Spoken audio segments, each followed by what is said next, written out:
Hey, I'm Decathlon Gamer. Welcome back to Vicky 3, episode 28. A very quick recap of what we are going to be up to in this episode with about 30 years left in the playthrough is we are trying to get that recognition, right? That's the main goal of the entire playthrough. What we do from there, couldn't care too much. I just want to achieve that particular goal. We have a military with 1100 power projection, but we only have a navy with 117 power projection. Our target to gain recognition, which has to be forced, is the East India Company. They have trade agreements. They have rival. Yeah, come on. How do you get a defensive pact with Great Qing? That's new. That is new, and that throws a massive wrench in our goals. Unless we can get Great Qing to another level somehow.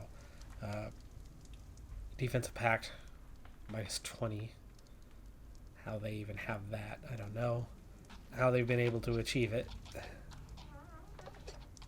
The alliance part would be big. I mean, that's our chance. But how we get that plus 35, I don't know. Power projection seems one way to pick up some points. Well, we're going to have to look for another target and get on with continually growing the economy and getting that up. I mean, we're up to almost 110 million GDP, and it was 50 just over 10 years ago. Getting an ally like the US could be a path forward, but how they would fight in a war and how you would do anything against a Great Qing means, East India Company just does not feel possible. Dutch East Indies have fallen to an insignificant power, so they are no longer a powerful country. One thing I hadn't checked on is attacking major powers the only way to gain recognition, or can you do it by attacking minor powers? We'll see what our options are, starting with Canada. Canada is a minor power, has a very weak military and no navy. They have trade agreements, they have improved relations, but they are unaffiliated with anybody. They are no longer attached to Great Britain. Great Britain is so much weaker than what they normally are. As a minor power, it appears that there is not a path. There is no possible diplomatic play. Our hands are a little tied at the moment on whether we're going to find somebody to fight that we can, match up with somehow. So at this time, as a diplomatic play, forced recognition is only possible with these three nations: Austria, East India Company, and Prussia. In the case of Austria, it looks like you would automatically include the US, so that's not good, though the US actually doesn't look terribly strong with just 100 units. East India Company has numbers, and of course they have Great Qing, who is way too strong, but Prussia, well, it's just the 200 units. Now, that doesn't mean that others wouldn't, seemingly join in, but you have to kind of try, right? You would have to make an attempt. So Prussia is suddenly the target. Definitely just kind of North Germany. It's not all of Germany, so Prussia is not the strongest that they have been. Let's see just how strong are those two. 100 battalions, 3,600. Now, the flotilla part, we can handle that. Just more than triple the strength of our military. They are the number 4 great power. It's not a major goal, but it's been here for a long time, and I'd still like to see it accomplished, getting those states to level 5 for their urban centers or not. Sakhalin has nothing. Hokkaido has nothing, but they have no population. Tohoku has made it. Chugoku has made it. It's a level 5 now. Shikoku is one that is not there at this time. So I'm wondering if that's one that we can, address. We have 300,000 peasants here, so yes, I do think that there's something that we can possibly do to help with this one. We've made it to level 5 for Zanzibar, so Zanzibar has actually reached the threshold of what we need, but it's these others that just don't have it. Final pocket has closed off here, so expansion to the north is done. I see how the U.S. is kind of curling around and kind of leaving Cuba out, but we're just a few days away from that next one being done. And that is 2 of them done. So we are going to have to start to look at colonization real quick and see what else we can do there. Cuba, we could get involved in, but the U.S. is already wrapped around most of it. I'm afraid to kind of go that way and deal with that. But East Angola is an option, so let's go ahead and work on that one. East India Company lost one of their defensive pacts, but that's because it's a SOM and it's become an alliance instead. Let's hope that, through that something happens. They do have rivalries with Great Britain and France, so maybe we could turn that into something useful for us. Well, not everything's gone according to plan so far, but we did manage to finish one task, and that is the rubber one. So we have something that we've accomplished here. And we have an uprising against us. We've seen this go really, really poorly before. Let's go ahead and check in on the colony that's trying to rise against us. We would definitely colonize or bring in the minimum, knowing that supply is going to be fairly low. We are going to need a new general for this one. We don't want to bring a ton of troops, so it's going to take 2 months to get our troops present in the area, and we are keeping it literally as small as we can manage, realizing that I think our previous issues that we had with this had to do with supply. So I've got a commander who is a supply requisitions expert. Supply consumption goes down, better chance of broken supply lines, and et cetera, et cetera. So they'll be here in a month, and that should be enough to progress the front. Looks like they have all of 2 units. We should easily have an advantage over those. Plus 3 units defensively in the area will make it that much easier. What it should do for us is actually give us all of Chokwe as well. Same thing happened uprising with the U.S. in this territory. There wasn't a lot left to colonize, but we were making progress there, and we were cut out of that as a result. But we're going to do the same thing here at Chokwe, and that's going to cut off the south, except for against France. And okay, there you go. We have war, and we should see progression pretty fast. Present in the area, we have a numerical advantage, and we seem to have things going the way we need it to. But at the moment, the front is not progressing. So there's that fun one happening once again. There we go. Now it's progressing. Seem to have stalled out briefly. We do have disease among the wounded, but I don't want to pick anything until we absolutely have to. If we can win the war before that triggers. Good. I think we'll just about have the war wrapped up, but it will force us to trigger in less than 2 weeks here. Here it goes. Oh, there we go. We got that just in time. Oh, it automatically picked one.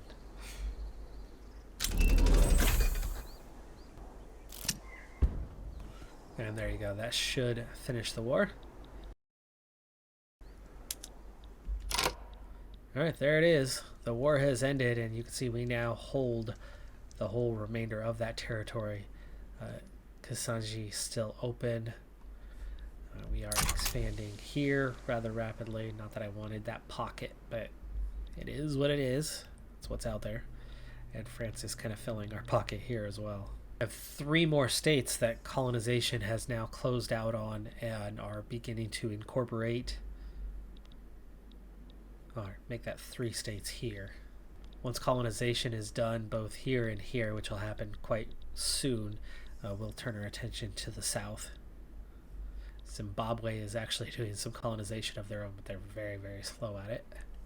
And we just topped 120 million in GDP for the first time. Standard of living still hasn't topped 10, but I've done only little bits to focus on trying to bring that up while the population has not stalled, but it's not grown much for quite some time.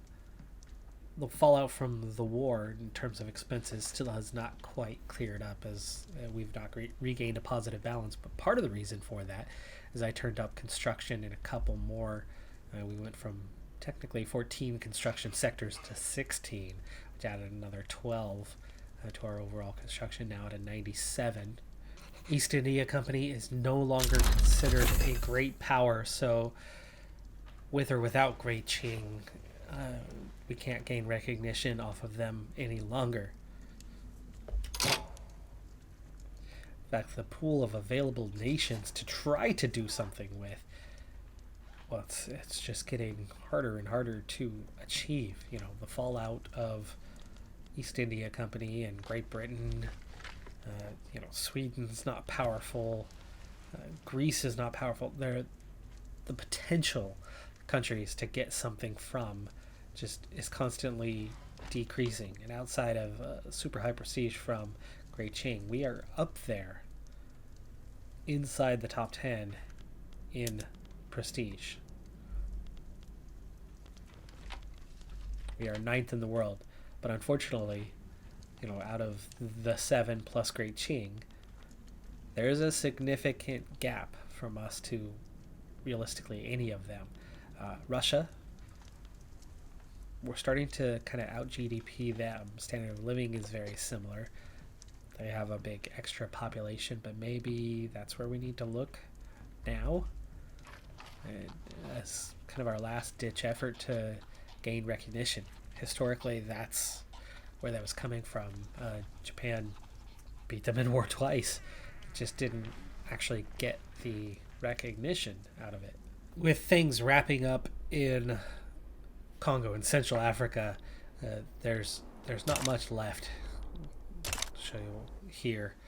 Really just one quick pocket that's going to be gone in just a moment. So we have turned our attention now to, South Africa, but it looks like France is going to get a huge chunk of Swana in a very short period of time with a very simple war. But I've also turned up interest here because there's still Sulawesi and Papua that are available for colonization.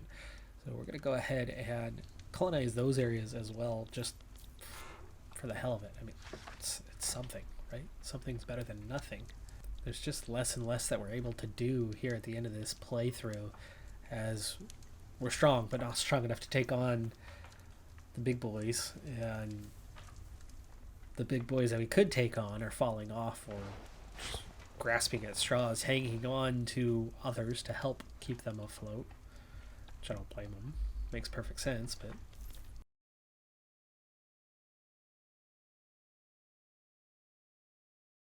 so Portugal would be open to an alliance and defensive pact. Let's check on what is Portugal. Oh my gosh, they are so weak. How in the world did that happen? No wonder they are losing these revolts. Gosh, we could have taken this from them pretty dang easily. So Makua just gained independence from Portugal. I'm wondering if why the heck not, right? Let's do it. Let's see what happens. Who wants to jump in?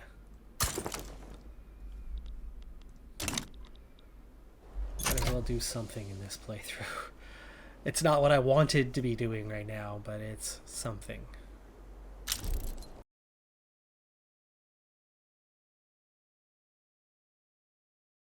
Now I have a feeling we're going to end up getting the rest of our state without a fight. And we do. And there it is. France has taken the rest of Swana, or Botswana in this case. And yeah, that's it. Things are getting a little bit smaller. So it looks like, if we're going to have a target in these final 20 years, it looks like it has to be Russia. I don't see how it could be anybody else. Now, I don't see right now why I can't. Diplomacy-wise, I don't have, or where is it? I have no possible diplomatic play, but maybe that's because we don't have interest in the region. But I didn't have interest in the region with East India Company or the others. So why I can't get that from them, but I can from others, I don't know. But let's assume that there's something that could happen at some point. Morocco, Lahej, Kathiri, Hidyaz. There's nothing in there. There's no alliance. They have rivalries with like Austria and France and Spain.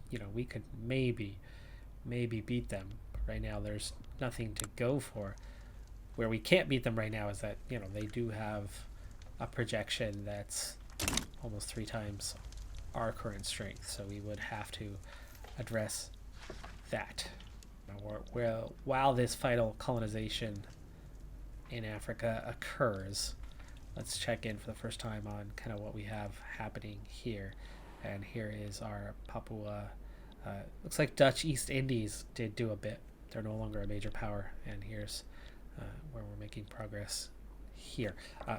Oh, look at that. Construction has wrapped up for the first time in ages. My long queue is empty. I decided the first thing I want to do is I'm taking all of the industries that do not yet have rail transportation as their primary use and turn them all to it. There's no reason to not have that happening any longer. So let's see where that takes us. Okay, so our transportation deficit is 1,000, so we're going to want to add a bit. It's not a huge cost increase, but we definitely want to add a bit in terms of transportation to make up for that, railway transportation. And it looks like we do have some areas that need it anyway. I wouldn't say this was the worst 10 years of the playthrough, but it was definitely not a good 10 years of the playthrough. We were on the verge of something with East India Company, and then they went and made friends with Great Qing, and then they went and got unrecognized. They lost their status, and so many others have lost their status as well. We've been hammering out those military upgrades that were supposed to help us, and yet I don't know. I don't know where we're going to gain recognition from any longer. It feels right now like we're going to have to literally go into Europe to have any shot at it, and that's Persia or Austria. And I checked on it about a year ago. Both of them would have an ally now fighting in the war on their side. So it was already a near impossible task that's gotten harder. But in the short term, I'm like, hey, we might as well do something to strengthen our military just in case an opportunity does arise. So, we've brought it up to 1250, and we've been slowly building the Navy up. We're actively doing that. It's up to a projection of 335 from almost nothing. It's still rather small. But I don't know what else to do to try to get recognition at some stage. I mean, we are doing so well in so many ways. We're in the top 10 in prestige. We've passed East India Company, but they're still seen as a major power because they're recognized and we're not. So we can't be above them in the rankings, though we are, better in so many ways than East India Company is. We're ahead of the Ottoman Empire. We're, in terms of the world of unrecognized, we're only behind Great Qing. We're approaching 1,000 prestige, which is nice, but as the world powers get weaker and weaker and weaker, and we're down to just 7 superpowers now, there's a huge drop to what is Spain. So looking at Spain as a great power, they look like somebody that can be beat, possibly. But they've got a strong navy. We're well behind that. So as we approach that army, I don't see how we're going to do anything with them. Also, they have an alliance with Great Britain. So it's like every possible angle that I'm looking at, none of them show a weakness, a vulnerability, a possibility for us to do anything besides what we're doing, which is growing the economy. Okay, fantastic. 133 million GDP with a low standard of living, a population that hasn't changed much since the beginning of the playthrough. Balance is looking nice. We have plenty of loyalists, and we have a more and more angry populace because government hasn't grown and evolved, because the shogunate remains powerful and strong. And we've gone the path with Persia and prior.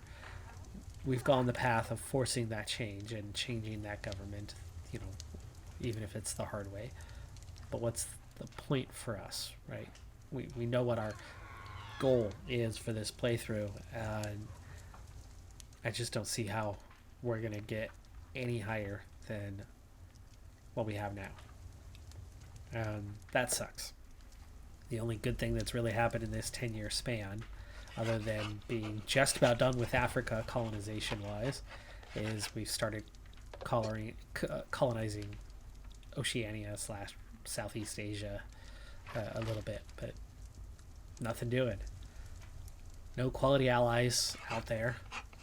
Great Qing didn't want to leave East India alone, and yeah, position kind of sucks. I'm starting to think of, do we need to just spend the last 20 years doing something good for our people? As in looking into a few governmental changes like poor laws, and possibly bring up that standard of living rapidly, because we certainly have a strong enough economy to do something along those lines. For now, I've been focusing most of our growth on developing the military more and more. That is going to do it for this episode, though. I'm Decathlon Gamer. Like, comment, subscribe, and I'll see you next time. Have a good one. Be safe out there. Bye for now.